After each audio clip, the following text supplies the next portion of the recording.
నమస్తే. అశేష తెలుగు ప్రేక్షకులకు నమస్కారం. నది మనకు ప్రకృతి ప్రసాదించిన సంపద. సృష్టి ఆరంభం నుంచే ప్రకృతిలో భాగమై మన జీవితాలకి ఓ అర్థం, పరమార్థం కలిగిస్తుంది. నది పారిన చోట నాగరికత ఫరిడవిల్లుతుంది. భారతదేశం నిండా ప్రవహిస్తున్న జీవనదులే అందుకు తార్కాణం. 12 ఏళ్లకోసారి పుణ్యనదులకు వచ్చే పుష్కర మహోత్సవాలను అంగరంగ వైభవంగా భక్తి శ్రద్ధలతో జరుపుకోవడం మన ఆచారం, మన సంస్కృతి, మన సంప్రదాయం. తెలుగువారి తనువును, మనస్సును పులకింపచేసి ఒక అతిథిగా మన రాష్ట్రాల గుండా ప్రవహించి సాగరంలో కలుస్తుంది తల్లి కృష్ణమ్మ. కృష్ణానది పుష్కరాల సందర్భంగా ఆ నదీమ తల్లి జన్మస్థలాన్ని దర్శించి ఆ నది వెనుకే ప్రయాణం సాగించి నదీ వైభవాన్ని కళ్లకు కట్టినట్లు చూపించదలిచింది హెచ్ఎంటీవీ. పదండి, కృష్ణానది ప్రవాహం వెంటే మనము ప్రయాణిద్దాం. ఆ నదీ తీర ప్రాంతంలో సాంస్కృతిక వైభవాన్ని, నదితో మనకున్న అనుబంధాన్ని కళ్ళారా వీక్షిద్దాం.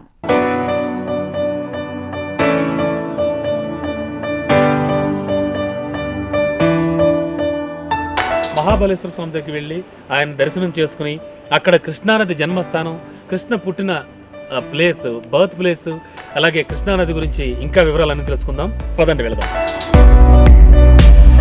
ఎంతగానో ఎదురు చూసిన కృష్ణానది జన్మస్థానం దగ్గరికి వచ్చాం.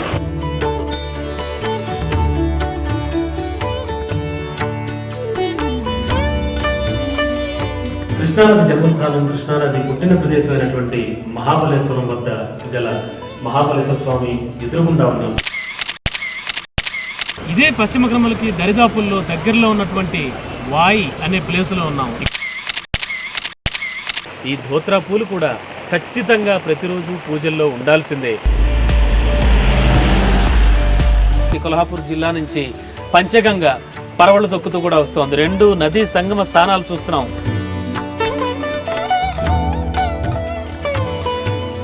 మనం వర్ణ కృష్ణ సంగమ ప్రాంతంలో ఉన్నాం.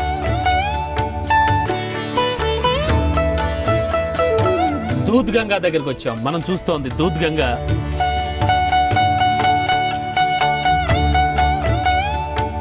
మనం చూస్తున్నాం ఘటప్రభ కృష్ణలో సంగమించేటువంటి ప్రాంతం. ఈ ప్రాంతం కర్ణాటకలోని ఒక మారుమూల ప్రాంతం. కోయినా నది కృష్ణలో కలిసేది. ఇక్కడ ప్రీతి సంగం అని కూడా అంటారు, దీన్నే ప్రేమ సంగం అంటారు. కృష్ణ, ఘటప్రభ అండ్ మలప్రభ, ఇవి 3 కూడా, అందుకే దీన్ని కుడల సంగమ అన్నారు. తుంగభద్రా నదీ తీరంలో వెలిసిన హంపి విజయనగరం, శ్రీకృష్ణదేవరాయల సామ్రాజ్య ప్రభావాన్ని చూస్తున్నాం మనం. కృష్ణానదికి ప్రధాన ఉపనది అయిన తుంగభద్రా నదీ తీరంలో ఉన్న జోగులాంబ ఆలయ పరిసర ప్రాంతాల్లో ఉన్నాం మనం.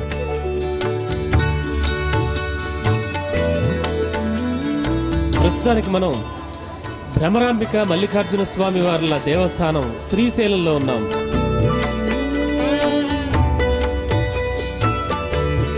ప్రస్తుతానికి మనం వాడపల్లి అనే గ్రామంలో ఉన్నాం, నల్గొండ జిల్లా. ఇక్కడే మూసీ నది కృష్ణా నదిలో సంగమిస్తోంది. ప్రస్తుతానికి అమరావతిలో ఉన్నాం.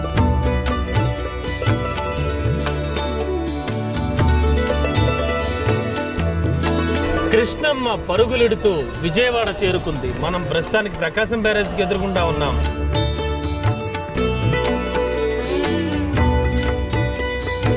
పెదవాగు రూపంలో పాలేరు, మున్నేరు ఇటు నుంచి రావడం, 2 కలిపి కృష్ణలో కలవడం మనం చూడవచ్చు.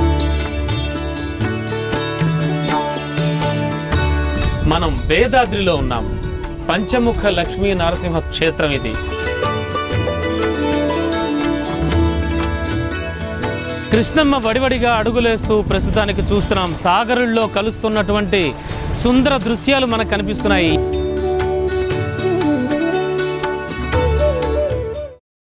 చూశారుగా, 2 రాష్ట్రాల మీదుగా ప్రయాణం, మధ్యలో ఎన్నెన్నో ఇబ్బందులు, జోరు వాన, సహకరించని ప్రకృతి, కొన్ని ప్రాంతాల్లో దొరకని అనుమతులు, నదీ ప్రవాహ మార్గం మధ్యలో అడ్డంకులు, మరెన్నో ఒడిదుడుకులు, అన్నింటినీ అధిగమించి మహాబలేశ్వరం నుంచి హంసల దీవి వరకు కృష్ణమ్మతో ప్రయాణించింది హెచ్ఎంటీవీ టీం. పుట్టింటి నుంచి మెట్టింటి వరకు ఈ పుష్కరవేణి వైభవాన్ని కళ్లకు కట్టినట్లు చిత్రీకరించడంలో ఎన్నో వ్యయ ప్రయాసలు. 1400 కిలోమీటర్ల మేర కృష్ణమ్మ ప్రవాహ విశేషాలు చూసే ముందు కృష్ణానది పుట్టుకపై ఉన్న పురాణ గాథలను ఒకసారి చూద్దాం. కృష్ణానది త్రిమూర్తుల రూపం అంటారు ఎందుకు?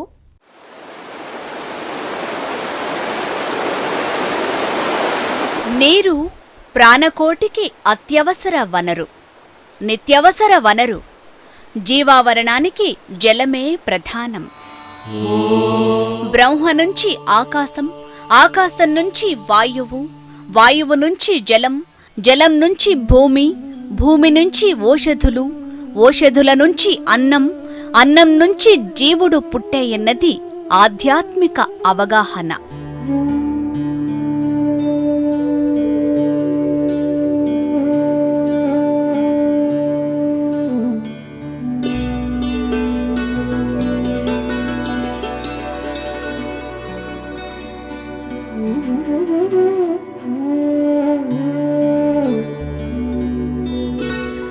మనిషికి ప్రాణాన్ని, ఆయుష్ను ఇచ్చే సహజ వనరుల్లో నీరు ఒకటి. అందుకే మనం జలాన్ని దేవతల రూపంలో కొలుస్తాం, తల్లిగా ఆరాధిస్తాం.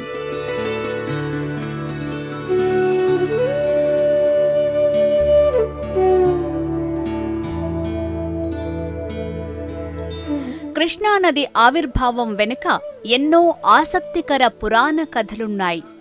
కృష్ణానది త్రిమూర్తుల సంగమం అంటారు. బ్రహ్మ, విష్ణు, మహేశ్వరుల స్వరూపమైంది. కోరికలు తీర్చేది, అన్ని తీర్థాలను తనలో ఇముడ్చుకునేది కృష్ణానది. పద్మపురాణం ప్రకారం సహ్యాద్రి పర్వతాల మీద బ్రహ్మదేవుడు ఒకసారి యజ్ఞం చెయ్యాలని సంకల్పించాడు. ముహూర్తం దగ్గర పడుతున్నా అర్ధాంగి సరస్వతీదేవి యజ్ఞానికి రాలేదు. అప్పటికే అక్కడికి చేరుకున్న శివుడు, విష్ణువు మొదలైన వారు యజ్ఞం వేళ మించిపోకుండా పూర్తి చేయమని సలహా ఇస్తారు. దాంతో రెండో భార్య అయిన గాయత్రితో కలిసి కూర్చుని యజ్ఞం చేయమని సూచిస్తారు. బ్రహ్మ యజ్ఞం మొదలు పెడతాడు. ఆలస్యంగా అక్కడికి చేరుకున్న సరస్వతీదేవి ఆగ్రహంతో ఊగిపోతుంది. త్రిమూర్తులతో సహా అక్కడున్న వారందరినీ నదులుగా మారమని శపించింది.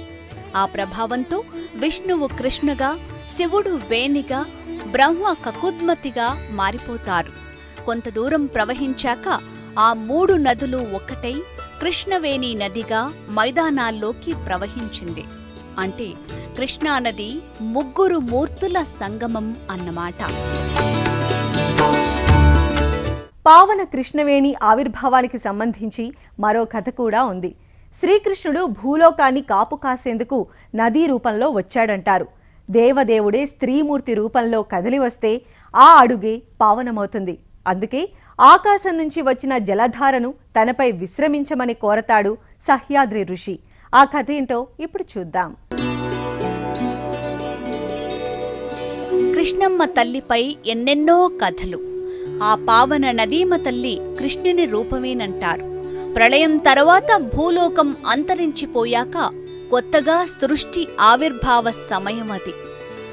శ్రీ మహావిష్ణువు బ్రహ్మను మరో సృష్టి చేయమని కోరుతాడు. దానికి సరేనన్న బ్రహ్మ కలియుగంలో ధర్మం ఎలా స్థిరపడుతుందో చెప్పమంటాడు. విష్ణువు వెంటనే తన అంశతో కృష్ణుని సృష్టించి అప్పటి వరకు బ్రహ్మ ఆధీనంలో ఉన్న కృష్ణానదిని వెంట తీసుకువెళ్లి భూలోకాన్ని పవిత్రం చేయమని చెప్పి పంపించాడు. ఆ మాటను పాటించిన కృష్ణుడు కృష్ణానదిని తన వెంట తీసుకువెళ్తాడు. వారిద్దరి ప్రయాణంలో నది ప్రవహించేందుకు అనువైన ప్రాంతం కోసం వెతుకుతూ ఉంటారు. అప్పుడు ఒకచోట ఓ ఋషి పర్వతాకారాన్ని ధరించి తపస్సు చేస్తూ కనిపించాడు. కృష్ణుడు ఆయన వెంట కృష్ణానదిని చూసి పులకించిన ఆ ఋషి వారిని తనపై కాసేపు విశ్రమించమని కోరుతాడు. అలా కృష్ణానది సహ్యాద్రి పర్వతాలపై ప్రవహించిందంటారు. ఆ పర్వతం మీద ఓ అశ్వత్థ వృక్షమూలం నుంచి ప్రయాణం మొదలుపెట్టింది. తర్వాత దేవతల ప్రార్థనను మన్నించిన శివుడు కూడా సహ్యాద్రిపైనే అమలక వృక్షంగా నిలుస్తాడు.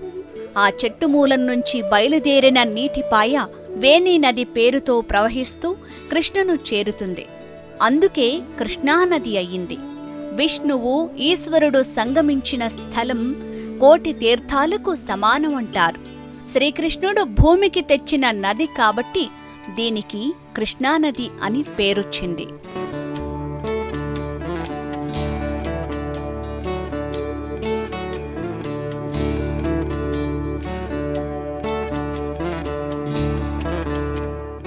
కృష్ణమ్మ తల్లి ప్రవహించిన ప్రాంతాలన్నీ ఆధ్యాత్మిక పరిమళాలు విరబూసిన ప్రాంతాలే. కృష్ణమ్మ ఒడ్డున దాదాపు 60 తీర్థాలున్నాయి. భూలోకంలో సకల జల్ల పాపహరణం కోసమే కృష్ణానది ఆవిర్భవించిందంటారు. ఇక మరో కథ ప్రకారం వరుణలోకంలో గల కృష్ణానది దేవత వివిధ మహర్షుల ప్రార్థనలకు అనుగుణంగా వివిధ రూపాలతో దర్శనమిచ్చిందంటారు. ఆ రూపాలే వివిధ ఆగమ శాస్త్రాలుగా రూపొందాయని అంటారు. ఓ చేతిలో కుంభం, మరో చేతిలో వరుణపాసం ధరించి మకర వాహన రూఢయై కృష్ణమ్మ భూమికి తరలి వచ్చింది.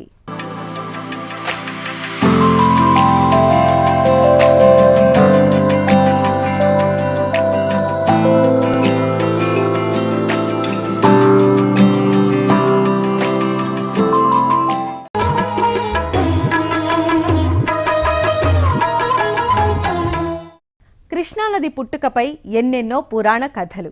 పవిత్ర కృష్ణమ్మ సన్నిధికి చేరాలని, సహ్యాద్రి పర్వత అందాలను చూపాలని, కృష్ణానది ఆవిర్భావ ప్రాంతాన్ని ప్రేక్షకులకు పరిచయం చేయాలని సంకల్పించిన మా హెచ్ఎంటీవీ బృందం మహారాష్ట్రలోని సహ్యాద్రికి బయలుదేరింది. రండి, మనము కృష్ణానది పరివాహక ప్రాభవాన్ని కళ్ళారా చూద్దాం.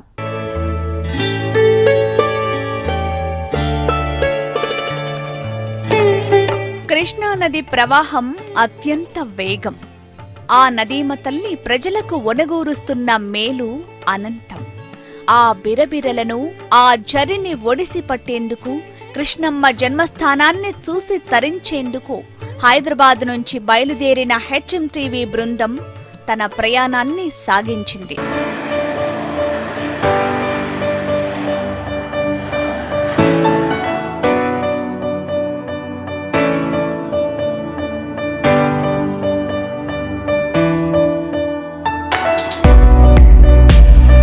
మార్గమధ్యంలో కాస్త ఆగుతూ సాగిన మా ప్రయాణం సాయంత్రానికి కర్ణాటక చేరుకుంది. వాతావరణం అనుకూలించడంతో మా ప్రయాణంలో ఎలాంటి ఇబ్బందులు ఎదురుకాలేదు. వెస్టర్న్ ఘాట్స్ లో ఉన్న మహాబలేశ్వరంలో కృష్ణానది పుట్టింది. మరి ఆ ప్రదేశానికి వెళ్ళడానికి బయలుదేరిన హెచ్ఎంటీవీ టీం ప్రస్తుతానికి అదిగో మీరు చూస్తున్నారు కదా, కర్ణాటక వరకు చేరుకుని కర్ణాటక బోర్డర్ దాటాక మహారాష్ట్రలోకి ప్రవేశించడం జరిగింది. షోలాపూర్ వెళ్ళడానికని సంసిద్ధమయ్యాం.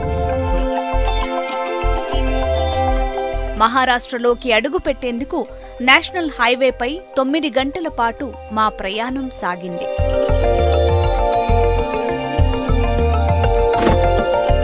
మార్గ మధ్యంలో ఎన్నో ప్రకృతి రమణీయ దృశ్యాలు, చారిత్రక ఆనవాళ్లు ఉన్నాయి.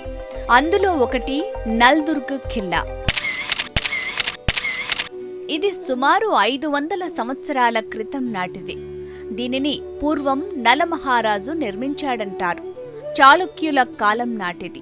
ఆ తర్వాత మొఘలుల వశమైంది నల్దుర్గ్ ఖిల్లా. వీరి నుంచి నవాబులు ఈ కోటను స్వాధీనం చేసుకున్నారు. ఆదిల్ షాహీ, నిజాం షాహీ కుటుంబాలు బంధుత్వాన్ని కలుపుకున్న సమయంలో చాందీబీబీ సుల్తానా పెళ్లి వేడుకలు ఈ కోటలోనే జరిగాయి. రాజులు పోయారు, రాజ్యాలు పోయాయి. గత వైభవ చిహ్నంగా మిగిలిన ఈ ఖిల్లా సుమారు 36 ఎకరాల విస్తీర్ణంలో ఉంది. ఇప్పుడంటే అది పాడైపోయింది, కానీ ఆనాటి రాజుల శౌర్యానికి, పరాక్రమానికి ప్రతీకగా నిలిచింది ఈ కోట.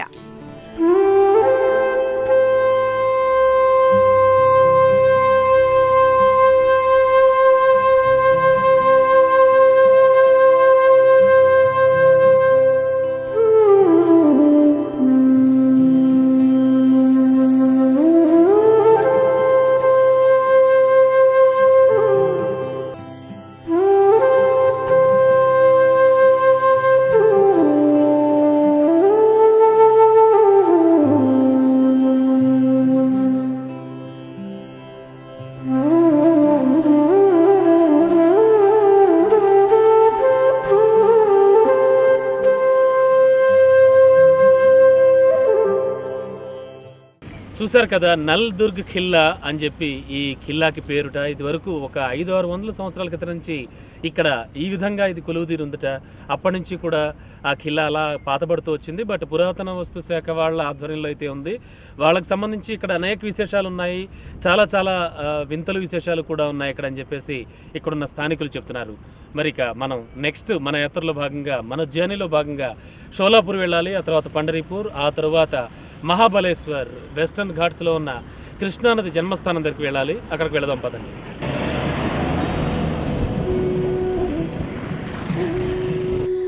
మహారాష్ట్రలోకి అడుగు పెట్టగానే మనకు ముందు తగిలే నగరం షోలాపూర్.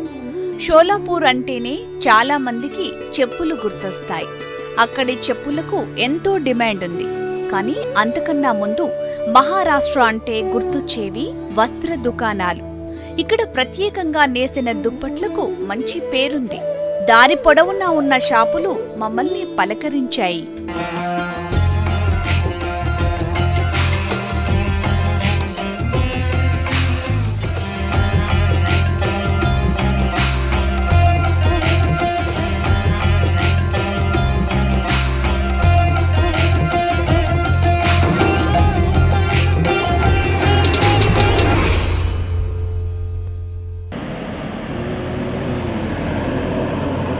షోలాపూర్ నుంచి బయలుదేరి పండరీపూర్, సతారా జిల్లా మీదుగా ఓల్డ్ మహాబలేశ్వరం చేరాలన్నది మా ఉద్దేశం. ఈలోగా మాకు దర్శనమిచ్చిన నగరం పండరీపురం.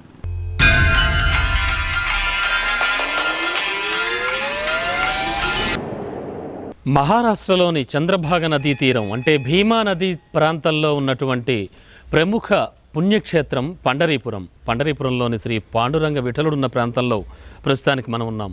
కృష్ణానది, దాని ఉపనదులు సంగమించే ప్రాంతాలు అన్నీ కూడా కవర్ చేస్తూ వస్తున్నాం. అవన్నీ మీకు చూపిస్తూ, మీకు పరిచయం చేస్తూ వస్తున్నాం. మరి నేపథ్యంలో ప్రస్తుతానికి భీమా నదీ ప్రాంతంలో ఉన్నటువంటి పాండురంగ విఠలుని దర్శించుకోవడానికి వెళదాం పదండి. పాండురంగనామం పరమ పుణ్యధామం, పాండురంగనామం పరమ పుణ్యధామం, పాండురంగనామం అదే మోక్ష తీరం, వేదసారం మధురం మధురం, పాండురంగనామం పరమ పుణ్యధామం, పాండురంగనామం. పండరీపురానికి ఆధ్యాత్మికంగా కూడా ఎంతో ప్రాముఖ్యత ఉంది. పాండురంగ స్వామి పండరీపురంలోనే ఉంటాడు. ఆషాఢ శుద్ధ ఏకాదశి సందర్భంగా పండరీపురంలో 8 రోజుల పాటు జరిగే వేడుకలకు లక్షల మంది జనం తరలివస్తారు. అలాంటి ఓ భక్తజన బృందం మాకు ఎదురుపడింది.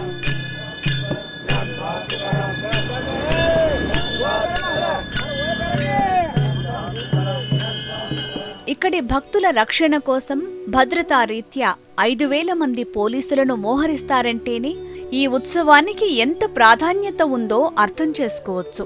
సమీప గ్రామాల నుంచి పండరీపురానికి భక్తజన బృందాలు భజన చేసుకుంటూ బయలుదేరుతారు. నడుచుకుంటూ పండరీపురం చేరుతాయి.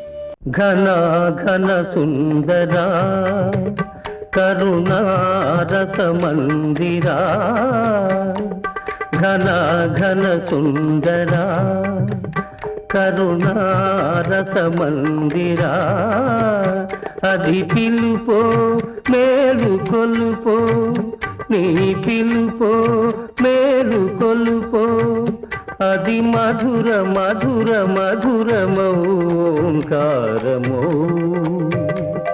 పాండురంగ పాండురంగ ఘన ఘన సుందరా కరుణారస మందిరా.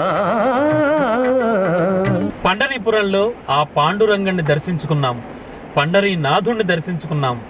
పాండురంగ విఠలుడు దర్శనం అనంతరం మనం ఇప్పుడు ప్రస్తుతానికి మహాబలేశ్వరం వెళుతున్నాం. మహాబలేశ్వరంలో ఆ కృష్ణానది జన్మస్థానాన్ని, కృష్ణానది పుట్టిన చోటుని చూద్దాం పదండి.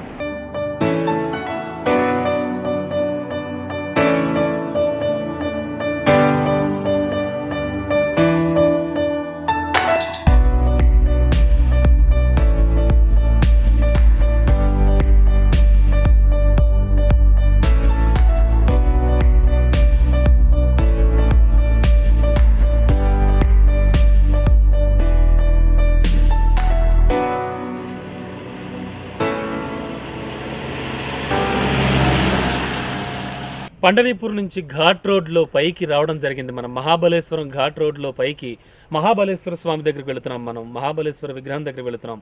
స్వయంభూలింగంగా వెలిసినటువంటి ఈ విగ్రహం దగ్గరికి వెళ్ళడానికి మనం ఆల్రెడీ ఒక ఘాట్ రోడ్లో ఒక అరణ్యంలో ప్రవేశించాం. ఇదే బ్రహ్మారణ్యం అంటారు దీన్ని. ఇది ఇక్కడ బ్రహ్మర్షి అయినటువంటి ద్రోణాచార్యుడు తన శిష్యులకి విద్యని అందించడానికని చెప్పేసి ఇదే ప్లేసుల్లో తిరిగి ఇక్కడే మొత్తం అంతా కూడా వాళ్ళకి విలువిద్య మొత్తం అన్ని విద్యలు నేర్పించారు. అలాగే ఆయన ఘోర తపస్సు కూడా ఇక్కడే చేయడం జరిగిందని చెప్పేసి మనకి పురాణ ఇతిహాసాలు కూడా తెలియజేస్తున్నాయి.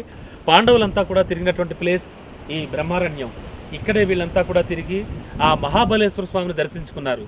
మరి కృష్ణా పుష్కర యాత్రలో భాగంగా మనం కూడా మహాబలేశ్వర స్వామి దగ్గరికి వెళుతున్నాం. మన ఈ జర్నీలో మహాబలేశ్వర స్వామి దగ్గరికి వెళ్ళి ఆయన దర్శనం చేసుకుని అక్కడ కృష్ణానది జన్మస్థానం, కృష్ణ పుట్టిన ప్లేస్, బర్త్ ప్లేస్, అలాగే కృష్ణానది గురించి ఇంకా వివరాలన్నీ తెలుసుకుందాం. పదండి వెళదాం.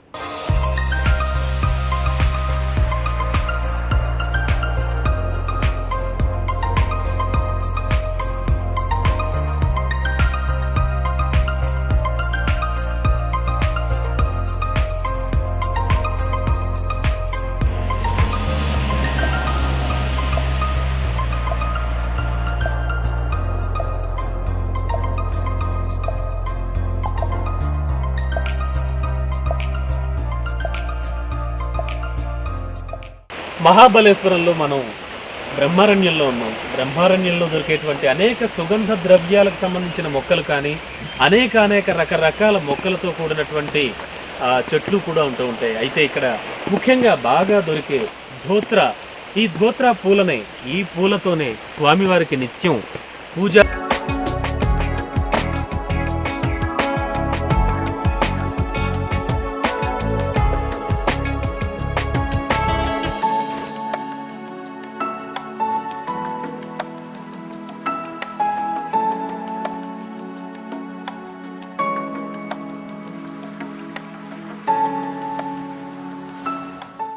నిత్యం మారేడు దళాలతో కూడా ఆ మహాబలేశ్వర స్వామిని ఇక్కడ వారు అభిషేకించి అలంకరిస్తూ ఉంటారు. ఈ పూలు కూడా, అందులో ఈ ధోత్రా పూలు కూడా ఖచ్చితంగా ప్రతిరోజు పూజల్లో ఉండాల్సిందే.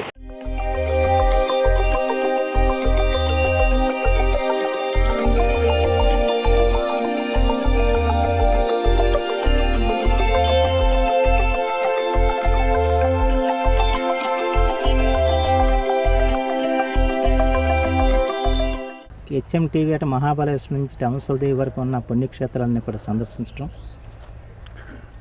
HMTV ద్వారా మొత్తం తెలుగు వారందరూ కూడా దర్శింపచేసే అవకాశం కలిగించడం చాలా సంతోషకరమైన విషయం. ఉపనిధుల సంఘం వల్ల కానివ్వండి, ప్రధాన నదన సంఘం కానీ అన్నీ కూడా చిత్రీకరించి చెప్పడంతో ఏదంటే భావితరాల్లో ఒక రకమైన ఉత్తేజం కలిగింది. ఎందుకంటే ఇవన్నీ కూడా అందరూ చూడలేము, చూసే అవకాశం కలగదు.